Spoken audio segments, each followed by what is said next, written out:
The late afternoon sun poured through the high windows of the old county auction barn, warming the dusty air as Harold Whitmore stood near the corral gate, clutching his straw hat so tight his knuckles burned. He felt smaller than ever under the curious stares and hushed chuckles of neighbors who once respected him. At 72, Harold still wore the same sturdy work shirts Ruth used to press every Sunday evening, but she'd been gone for 5 years now, and so had most of his luck. Beside him, his mare, Daisy, looked every bit as worn as he felt. Her coat, once gleaming copper in the sunlight, had dulled to a dusty brown, her ribs faintly outlined beneath thinning skin. She shifted uneasily on her aching hooves, ears flicking back when laughter rose behind them. Harold ignored the noise, focusing only on the rise and fall of her breath, telling himself she still had enough fight left for one more chance. "Look at Whitmore, bringing that bag of bones here like someone'll pay a dime," sneered Jim Carson, his voice loud enough for everyone to hear. A few others chuckled along, more out of habit than cruelty. People here knew Harold had nothing left but this horse. And still, they gathered to watch him lose even that. The auctioneer, a tired man in a stained hat, slapped his palm on the podium. "All right, folks, let's make this quick. Next up, Daisy. Good ol' mare, needs care. Opening bid, $50. Who's first?" He glanced around, already knowing no one would raise a hand. Boots scraped the dusty floor. A child whispered to her father, asking why the old man looked so sad. Harold's throat tightened. If Daisy didn't sell, he'd have to choose between her feed and his mortgage. Maybe it was foolish. Maybe Jim Carson was right. But as he looked at Daisy's tired eyes, something in him refused to give up. Ruth's voice, gentle and stubborn all at once, echoed in his head. "Hold on a little longer, Harold. Just a little longer." As the silence dragged on, Daisy's ears flicked forward. With a sudden snort, she lifted her head high and stomped the ground, her hooves kicking up dust in a small, defiant cloud. The crowd hushed. Even the auctioneer paused, mouth half open. For a heartbeat, Harold saw not a sick mare, but the champion she once was, the champion he knew she could be again. And right then, deep in his gut, he felt it. Something was about to happen that none of them could laugh at. The moment Daisy lifted her head and stamped the dirt, the silence in the barn seemed to tighten around Harold's chest. For the first time all afternoon, the laughter died on Jim Carson's lips. The auctioneer cleared his throat, tapping the mic as if unsure what he'd just seen. Harold's heart thudded, hope flickering through the shadows of his doubt. He pressed a shaky hand against Daisy's neck, feeling the tremor of effort beneath her rough coat. She still had fight in her bones, just like him. Martha Lane, standing at the back near the exit, watched with a hand over her mouth. She'd come only to see if Harold needed help getting home afterward, certain he'd leave empty-handed and broken-hearted. But now, seeing that old mare standing taller than she had in months, Martha's memory flashed to Ruth's voice at church picnics, bragging about Daisy's spirit. Martha wiped the corner of her eye before anyone noticed. Jim Carson forced a dry chuckle, folding his arms across his broad chest. "Don't get carried away, Whitmore. She's putting on a show before she drops dead right here. Save everyone the trouble and walk her out yourself." His voice held a hint of uncertainty he couldn't hide, and that tiny crack in his arrogance gave Harold more strength than he'd felt in years. The auctioneer, suddenly sensing drama worth milking, slapped the podium harder. "Well now, folks, maybe this OL gal's got one last surprise. $50 to start. Who'll show Harold Whitmore a little mercy today?" He searched the crowd, eyes dancing from face to face. One man raised a hesitant hand, half joking. Martha lifted hers too, softly, surprising herself. The bid stayed small, but each raised Harold's chin an inch higher. In the back corner, Sarah Carson, Jim's daughter, tugged at her father's sleeve. She'd grown up hearing how Ruth and Harold once helped save the Carson ranch when a storm wrecked their barn. She didn't like the smug grin on her father's face now. "Daddy, maybe we should help him. "It's just one horse," she whispered. Jim brushed her off with a grunt, pretending not to hear. As the bid slowed and the barn fell into another hush, Harold knew Daisy couldn't hold herself tall forever. He could see her legs trembling again.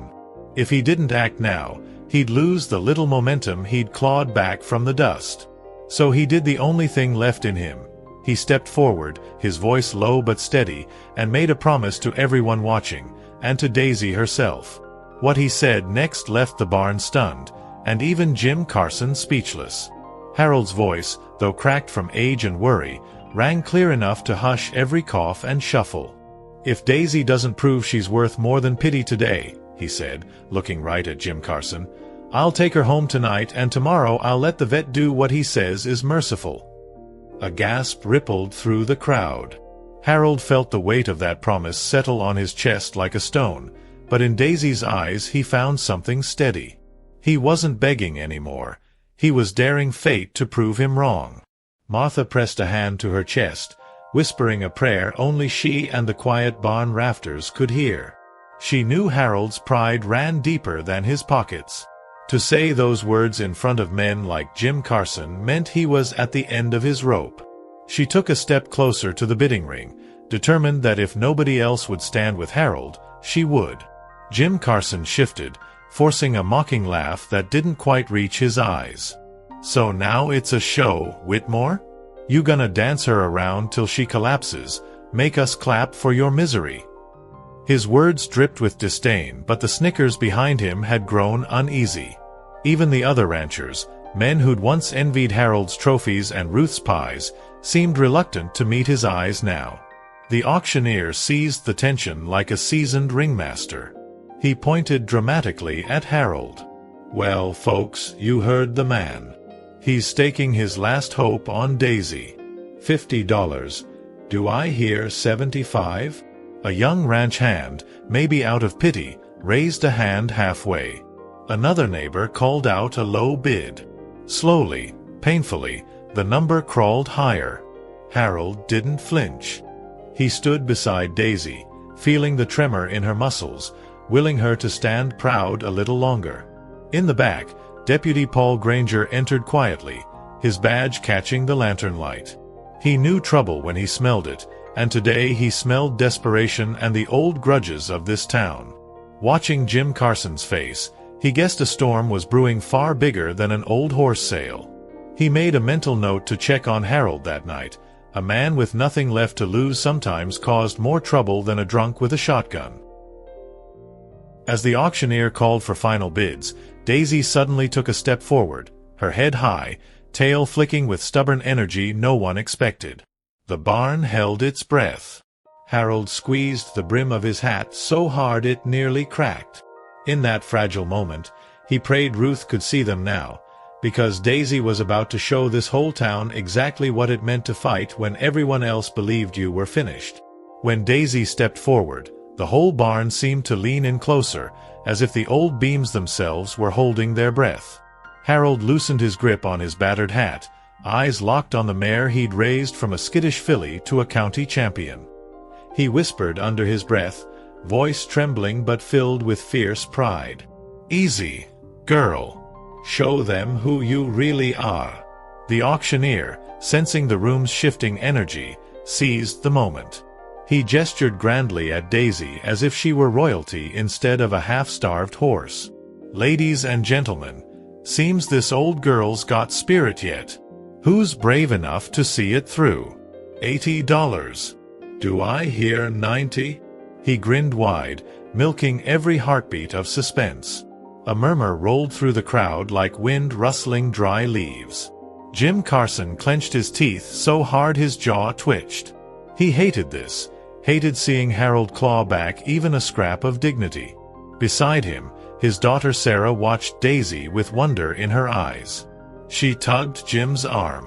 "Daddy, let him keep her. He loves her. Look at her try." Jim yanked his arm free, glaring at his daughter like she'd betrayed him in public.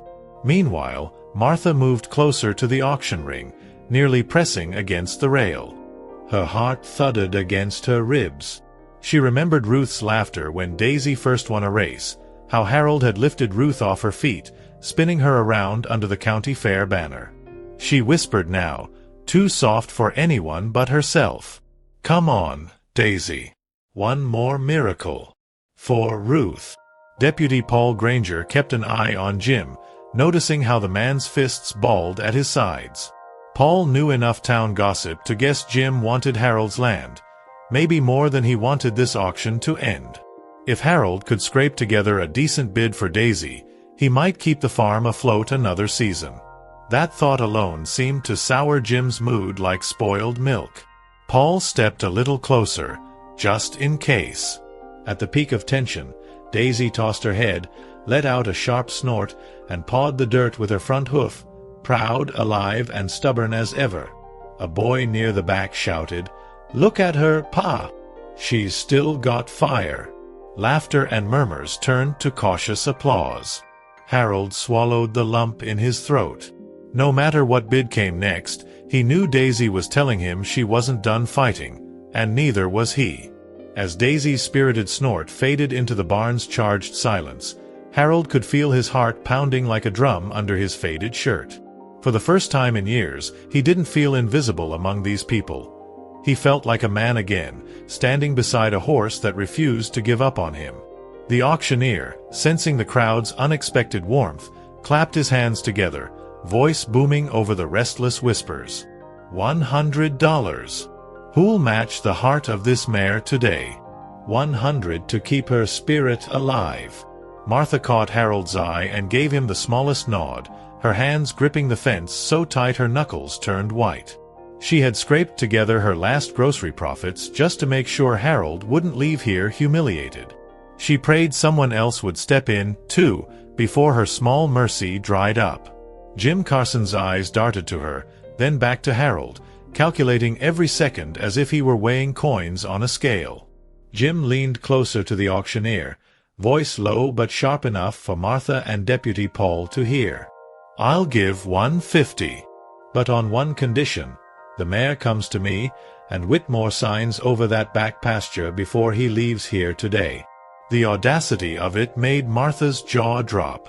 Jim wanted to kill two birds with one bid, take Daisy and take Harold's last good land. Harold heard it, too. His face tightened. All those years working side by side with Jim before greed turned him sour, Ruth always said, a neighbor's worth more than a fence. Now Harold wondered how he'd been so blind. He looked at Daisy's sweat-dampened coat and the soft tremble in her back legs. She needed care, real care he could barely afford. Maybe Carson's money could buy her a gentle end and keep the bank away a little longer. But the thought tasted like poison on his tongue.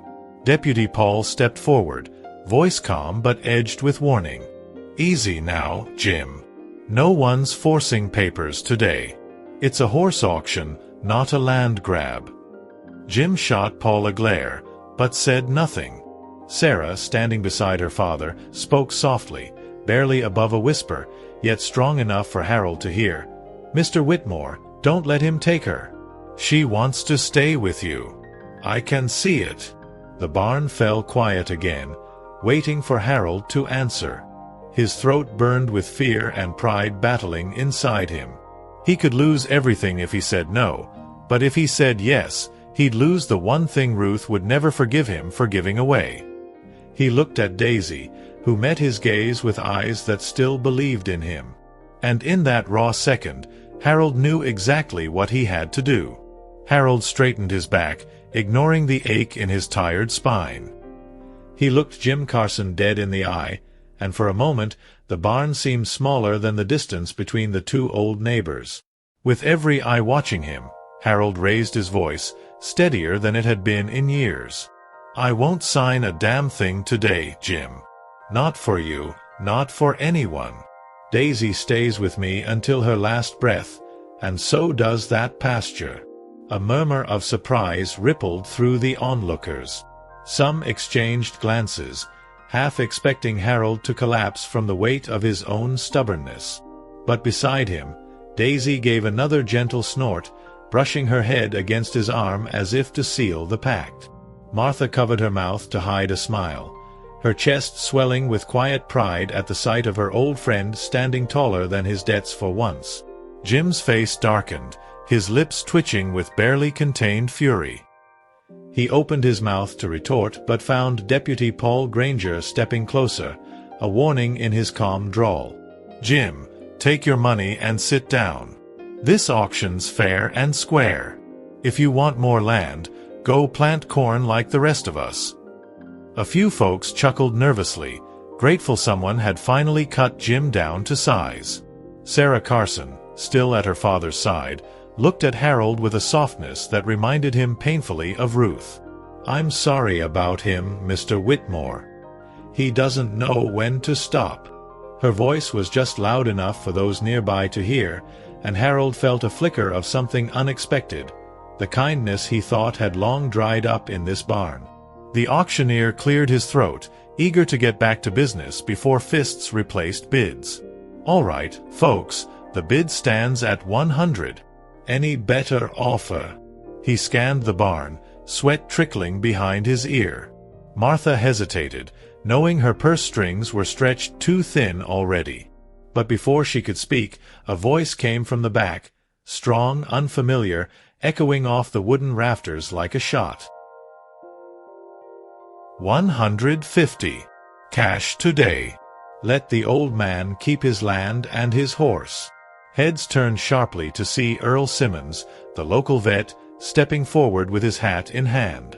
Earl rarely spoke more than 10 words in public, but today his voice carried like a promise.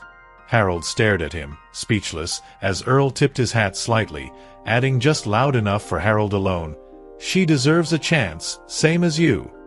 For a heartbeat, the barn seemed frozen in place, the scent of hay and horse sweat hanging heavy in the air. Earl Simmons, the town's quiet, reliable vet, had never been one to stir up drama. Yet here he stood, money in hand, daring to break the unspoken rule that nobody crossed Jim Carson in public. Harold blinked, unsure if he'd heard right, until Earl stepped closer, eyes steady beneath the brim of his weathered hat.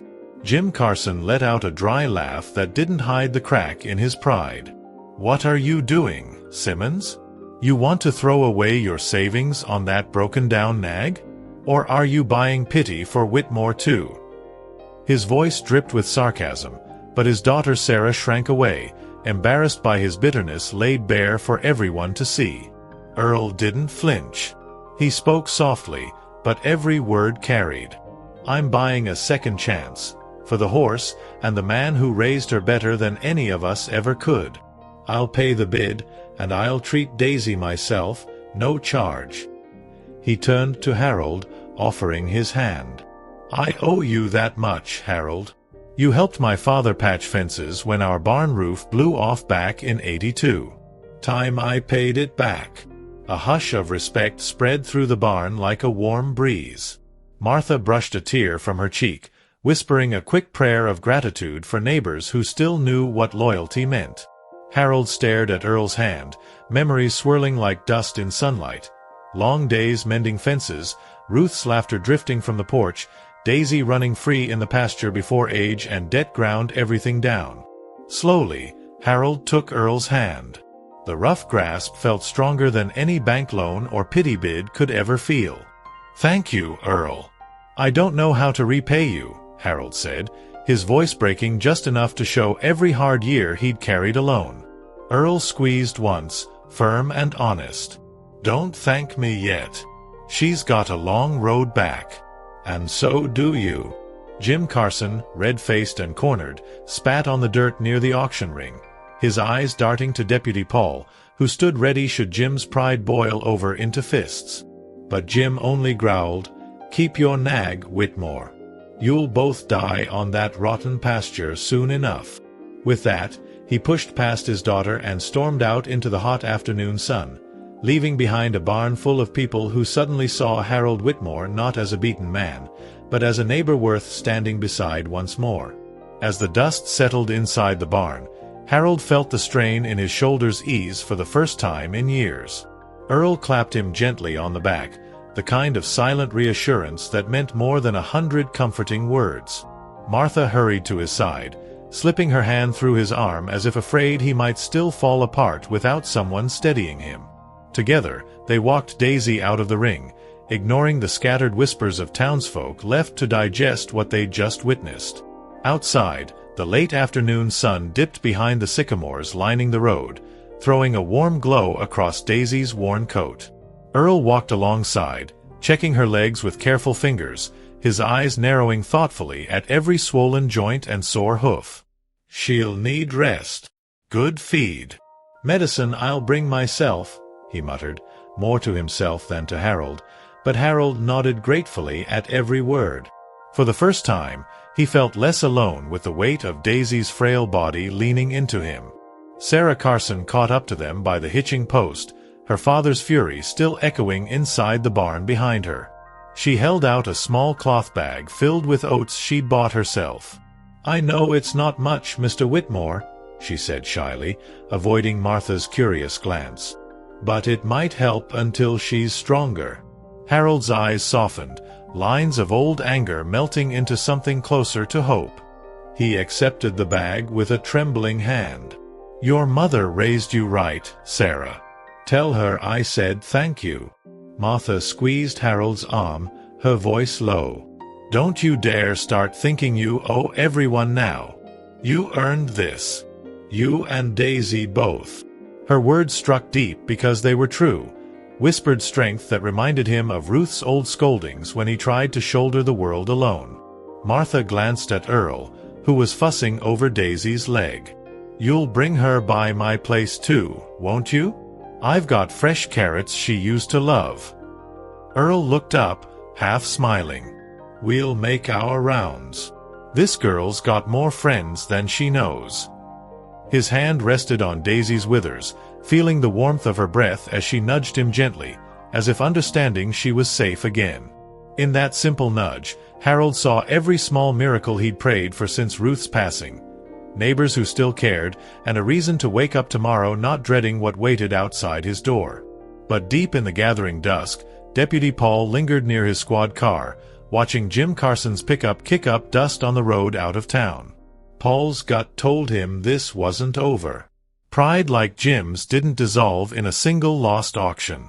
Somewhere beyond those fields, trouble was brewing, and Harold and Daisy were at the heart of it whether they knew it or not. Night fell heavy over Whitmore's land. Inside the small barn, Daisy rested on fresh hay, her breathing calm but labored. Earl had spent hours cleaning her wounds and massaging her tired muscles, leaving Harold with strict instructions and a handful of pills. Now, alone except for Martha, who refused to go home, Harold sat on an overturned bucket, listening to the comforting sound of Daisy's quiet snorts. He hadn't felt this peaceful in years, though a tight knot of worry still sat in his gut. Martha handed him a mug of coffee, her eyes scanning the darkness outside the barn doors. "You know Jim's not gonna let this go, Harold," she said softly, careful not to wake Daisy. "Men like him don't swallow pride easy. He'll find a way to make you pay for standing up to him." Harold stared into the steam rising from his cup, seeing Ruth's reflection in every swirl. "Let him come. I've got nothing left he can take, except her. And I won't let him." Out on the gravel road, Deputy Paul sat in his idling patrol car, watching the shadows beyond the fence line. He knew Jim Carson's temper better than anyone. Paul's father had once lost a herd when Jim accidentally let a gate open during a bitter land dispute. Now, with Harold so close to losing everything, Paul's gut told him the same dirty tricks would come crawling back under cover of night. Inside the barn, Sarah Carson suddenly appeared at the door, breathless and pale. She'd run the mile from her father's ranch in the dark, the gravel tearing at her shoes. "Mr. Whitmore." "Martha." "You need to listen. Daddy's been drinking, and he took the shotgun from the shed. He says he's gonna finish what the auction started." Her voice cracked with panic. Martha pulled her inside, bolting the door as Harold rose slowly, his old knees protesting. Harold's eyes went to Daisy, who lifted her head weakly at the sudden commotion. His heart thudded so hard it drowned out Martha's frantic whispers and Sarah's tears. He thought of Ruth's garden, now weeds, the pasture Jim so desperately wanted, and this old horse who had given him back his name in front of everyone. He knew, without doubt, Jim wouldn't stop at threats this time. Deputy Paul, hearing the raised voices through the barn wall, flicked off his headlights and unbuckled his holster. He stepped out into the cool night air, scanning the tree line for movement. Somewhere out there, Jim Carson was closing in, fueled by whiskey and spite. Paul knew he had only minutes to stop a tragedy that had been brewing for years, and tonight it would come to a head in the Whitmore barn. A sharp crack echoed through the pasture as a shotgun blast shattered the quiet night. Inside the barn, Harold instinctively stepped in front of Daisy, shielding her with his own thin frame. Martha pulled Sarah close behind a stack of hay bales, whispering prayers through clenched teeth. Outside, Deputy Paul drew his weapon, eyes locked on the drunken shadow staggering past the fence line. Jim Carson, determined to claim what he believed was owed to him.